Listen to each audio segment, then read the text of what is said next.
The CCP Biothreats Initiative Research Report by Ryan Clark, XIAOXU Sean Lin, and L.J. EADS. Enumerating, Targeting, and Collapsing the Chinese Communist Party's NeuroStrike program, Aggregating Intelligence Fragments, and the Power of Network Graphs. NeuroStrike is a fundamental Chinese Communist Party focus. Unknown to many, the Chinese Communist Party, or CCP, and its People Liberation Army, also known as the PLA, have established themselves as world leaders in the development of neurostrike weapons. These platforms directly attack or even control mammalian brains, including humans, with microwave-directed energy weapons via standalone platforms, i.e. handheld gun, or the broader electromagnetic spectrum. NeuroStrike, as defined by McCreight, refers to the engineered targeting of warfighter and civilian brains using distinct non-kinetic technology to impair cognition, reduce situational awareness, inflict long-term neurological degradation, and fog normal cognitive functions. The CCP views NeuroStrike and psychological warfare as a core component of its asymmetric warfare strategy against the United States and its allies in the Indo-Pacific. NeuroStrike is part of the CCP's standard order of battle, not an unconventional set of capabilities only to be used under extreme circumstances. This represents a fundamental difference in strategic thinking regarding these domains in Beijing. This is not a hypothetical point. There was a sharp statistical increase in Chinese military activity in the South China Sea, East China Sea, Taiwan Straits, and along the Sino-Indian border during the most acute phases of the COVID-19 outbreak in 2020 and 2021. However, the CCP's weaponization of neuroscience extends well beyond the scope and understanding of classical microwave weapons. Their new landscape of neurostrike development includes using massively distributed human-computer interfaces to control entire populations, as well as a range of weapons designed to cause cognitive damage. These research programs are not obscure moonshots. They are core strategic focus areas that are designed to be utilized over the near term and within current state strategic circumstances, such as in Taiwan. Any breakthrough in this research would provide unprecedented tools for the CCP to forcibly establish a new world order, which has been Xi Jinping's lifelong goal. For example, these capabilities can fit into the CCP's anti-access area denial strategy.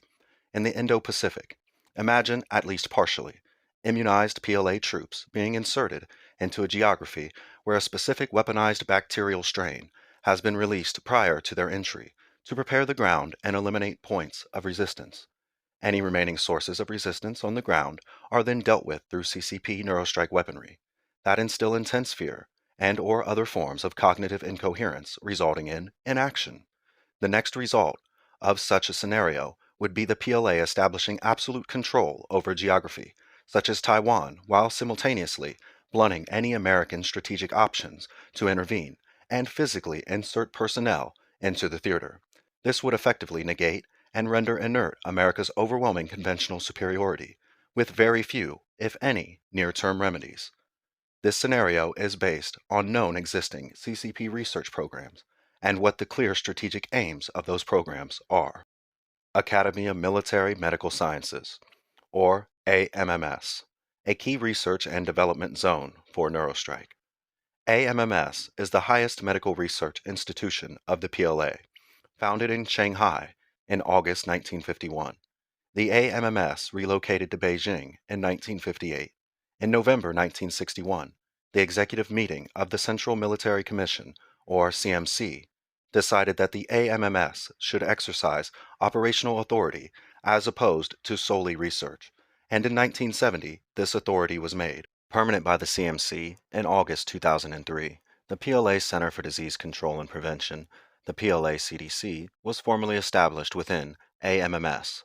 The PLA CDC has capabilities separate from the civilian Chinese Center for Disease Control and Prevention, the Chinese CDC.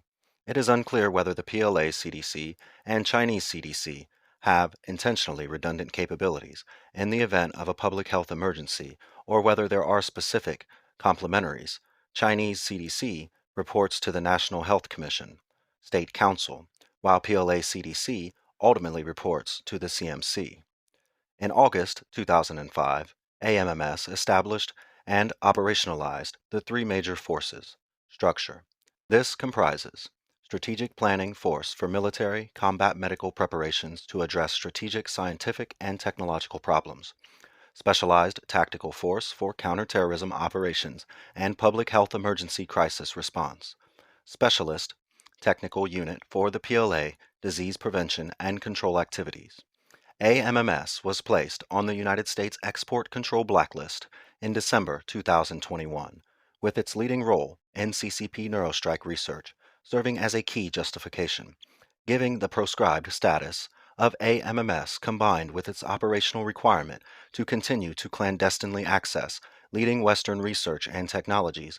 It has become necessary to maintain a close monitoring function on this entire institution.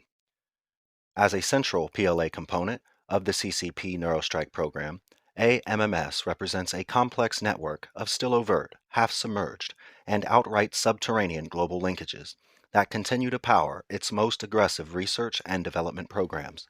These network linkages and their associated activities will generate a myriad of signals ranging from readily discoverable to faint and fragmented. Only a network graphic centric approach can effectively capture this variance and render the collective intelligence in a targeting relevant format.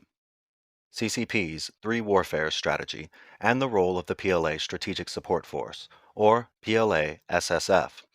In 2014, China's National Defense University fully articulated the three warfare strategic concept for the first time.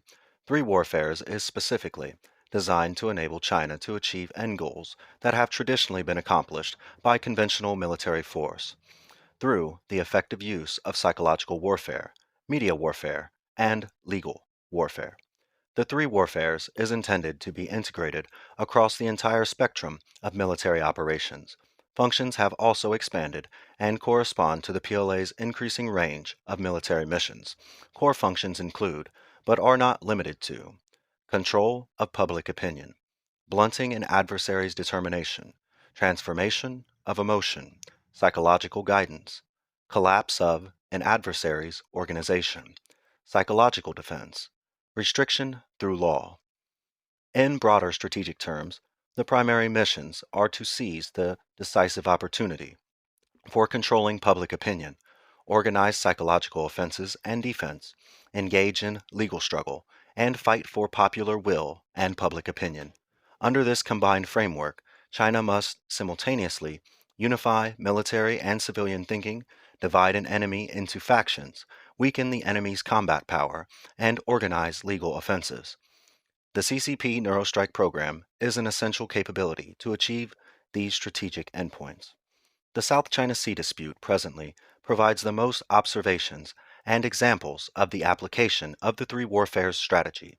Since China began constructing artificial islands in disputed territory in 2013, the core components of Beijing's strategy broadly consist of move first, proactively establish new ground conditions, and leverage these developments to actively shape and control the domestic and international information environment.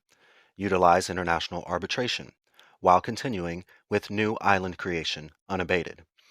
Delegitimize and dismiss the validity of international arbitration rulings in the event of an adverse ruling and shift the focus to China's own domestic legal statutes and framework. Claim that the entire nine-dash line in the South China Sea has always been historically Chinese maritime territory that was wrongfully and forcefully taken by foreign aggressors. Frame the entire issue through the prism of the China simply exercising its legitimate rights to fully recover from the century of humiliation, utilizing Chinese media outlets, social media, and public diplomacy to achieve the above components. Coordinating strategic activities of China's maritime militia, Coast Guard, and PLAN in and around key geographies such as Scarborough Shoal or Whitsun Reef with the above components. China has consistently demonstrated strong capabilities in psychological operations, specifically in the South China Sea. These types of operations possibly represent a domain which fully leverages the full suite of the PLA SSF's integrated information platforms that can also incorporate new NeuroStrike capabilities. The PLA SSF represents a new end-to-end platform capability to engage in precise psychological operations against a target population to achieve specific outcomes that have been traditionally associated with conventional warfare.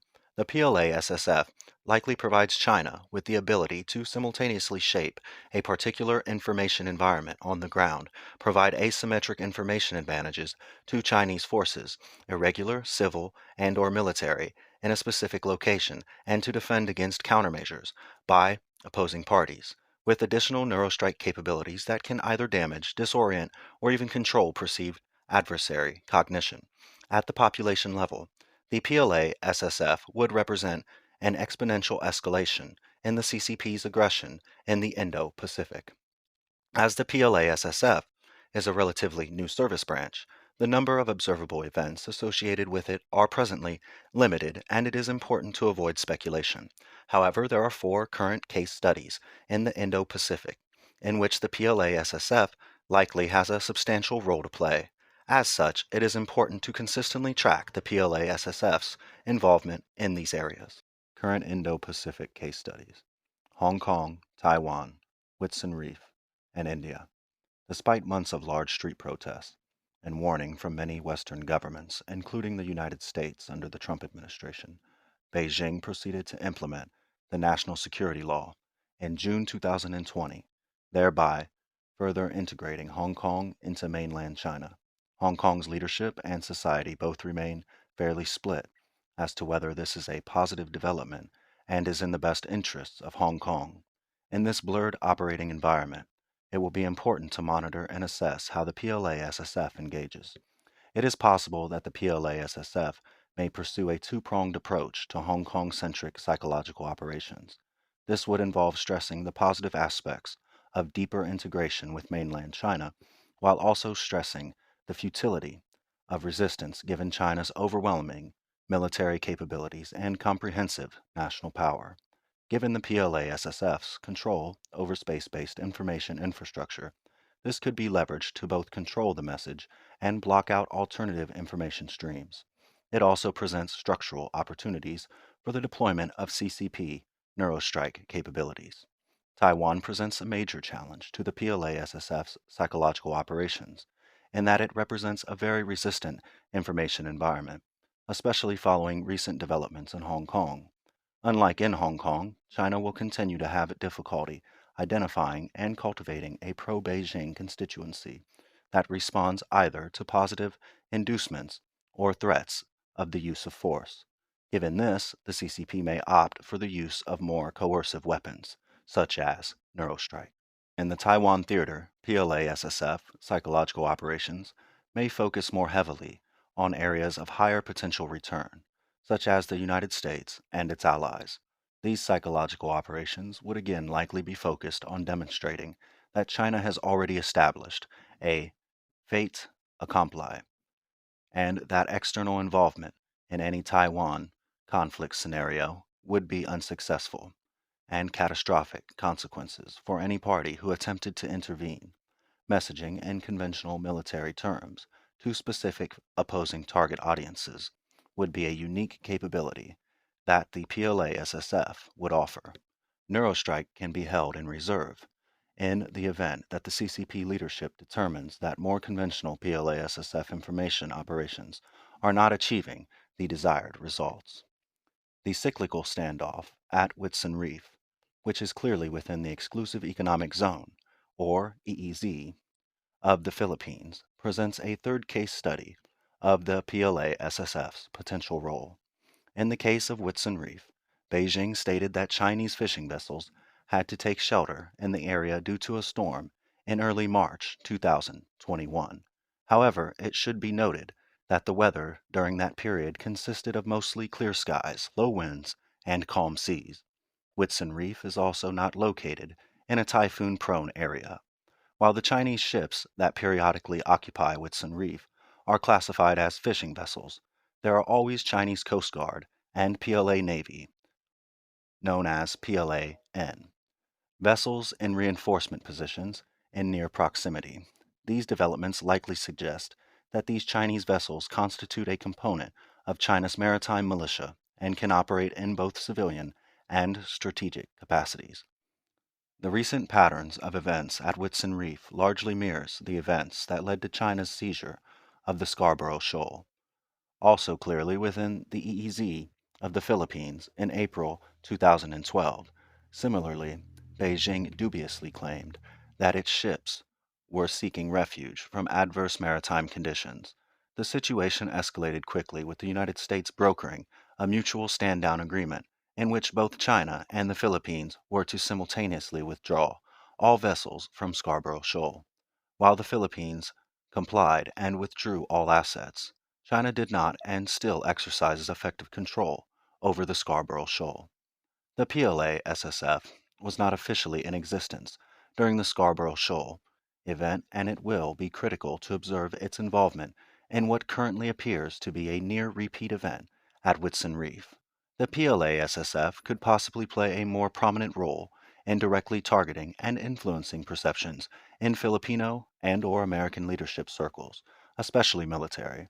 It could also utilize its various space-based assets to enable the PLA to isolate and control these maritime features.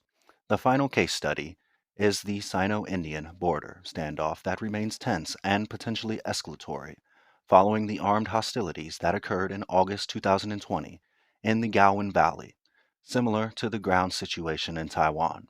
The PLA-SSF is unlikely to obtain pro-Beijing partners within India's leadership that would operate within India to forward Chinese objectives along the disputed border.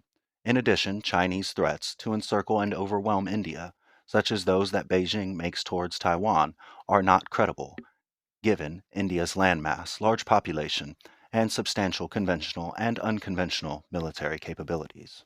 India is also a resident power in the Indo-Pacific, thereby restricting Chinese options to portray India to both domestic and regional audiences as a spent extra-regional power that is on its way out on the region, as China often portrays the United States. Given the clear limitations on PLA SSF psychological operations against India, it is possible that the PLA SSF will focus more heavily on coercive and NeuroStrike capabilities and precision targeting of India's critical information technology systems, including the Indian Regional Navigation Satellite Systems, IRNSS. IRNSS provides real-time positioning capabilities within India as well as a 1,500-kilometer radius outside of India. IRNSS does not have the same user base and market centrality as America's GPS or China's Beidou systems. However, its degradation or disablement by the PLA-SSF would likely cause substantial military and civilian disruption within India itself, although likely temporary given the fallback option onto GPS, in addition to the psychological effects that such an action would achieve on its own. It would also potentially signal to India, as well as India's partners, that the PLA-SSF has a substantial technological edge in this military domain, and that resistance is a high-risk, low-return exercise. Next phase of the three warfares strategy and NeuroStrike PLA-SSF as a force multiplier. The strategic situations in Hong Kong, Taiwan, Philippines, and India differ substantially and pose varying challenges to the PLA-SSF. However, one unifying strategic principle is that the PLA-SSF will likely seek to move quickly and decisively to enable strategic activity by other branches of the Chinese military and security apparatus, given the limitations of conventional psychological operations against targets in these geographies, combined with recent advances in the coercive CCP NeuroStrike program, the risk of these capabilities being used likely increases. Beyond the initial enablement phase, the PLA-SSF will likely utilize its end-to-end space-based platform capabilities to drive information dominance and attempt to shape the decision-making of a specified target audience in a particular location in question. This will occur while demonstrating to external opposing forces that the situation has already been adjudicated in China's favor, is irreversible, and that attempts to alter the situation will be futile and costly. In military terms, the PLA-SSF will likely be the key enabler of forced entry, followed by geofencing, These actions will likely focus on isolating and dominating specific opponents, as opposed to attempting to disintermediate larger alliance structures or strategic groupings, such as the Quad. All recent Chinese successes, from Beijing's perspective, have occurred when a specific country is directly targeted and isolated. This strategic lesson has clearly been absorbed by Beijing, as evidenced by recent developments at Whitsun Reef. While the strategic direction of the PLA-SSF largely converges with the broader PLA, the ratio of psychological operations versus active military operations is still undetermined, given the current lack of reliable observables. Regardless, China's PLA-SSF represents a major evolution, both in technological capabilities as well as strategic and organizational thinking, within China's leadership. The PLA-SSF now operates as a type of superstructure on top of a growing and increasingly active platform of Chinese military assets, land, sea, air, cyber, and space, across multiple theaters in the Indo-Pacific, while simultaneously serving as the primary deployment platform for new NeuroStrike weaponry. Converting knowledge into precision targeting, generating executable options with anticipated strategic effects to collapse the CCP NeuroStrike program.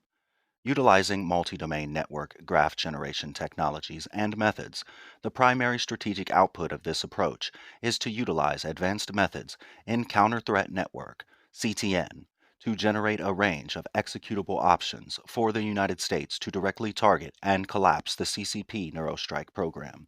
CTN-driven targeting options can be tied to specific American policy goals and can include, but not limited to, fully inform the public about the threats of neurostrike weapons development. Public exposure of dangerous research will alarm the public, as well as some international collaborators who are not aware of the true intentions of Chinese researchers or their direct connection with CCP PLA objectives. Call for international discussion as well as policy remedies to enhance ethics reviews for certain neuroscience cognitive science studies so that international researchers would be more cautious when they choose a research partner from China. Sabotaging critical supply chains of specific institutions and or companies, deploying cyber capabilities to take over all control systems of key CCP NeuroStrike facilities with no options for recovery and resumption of normal operations, neutralizing key personnel in strategic positions within the CCP NeuroStrike program, precision sanctions against the full CCP civilian military fusion of interests related to the CCP NeuroStrike program, including specific CCP members and their holdings. The generated network graphs will surface key strategic points of vulnerability within the CCP's NeuroStrike program that can produce cascading failures, thereby achieving the strategic net effects required to protect American national security as well as the security of American allies. Negate information asymmetries. Make involvement in the CCP NeuroStrike program a high-risk venture. Like all of the CCP's asymmetric warfare programs, NeuroStrike depends entirely on presenting a massively decentralized and fragmented network structure. This renders it nearly impossible to map using traditional investigative or intelligence approaches. China does not yet possess the defense and industrial base to produce the types of technologies required to operate a NeuroStrike program that has technical capabilities that match the strategic ambitions of the CCP and PLA. This fundamental gap presents a massive vulnerability for decapitating strikes against the NeuroStrike program, provided that these gaps can be surfaced and precision targeted.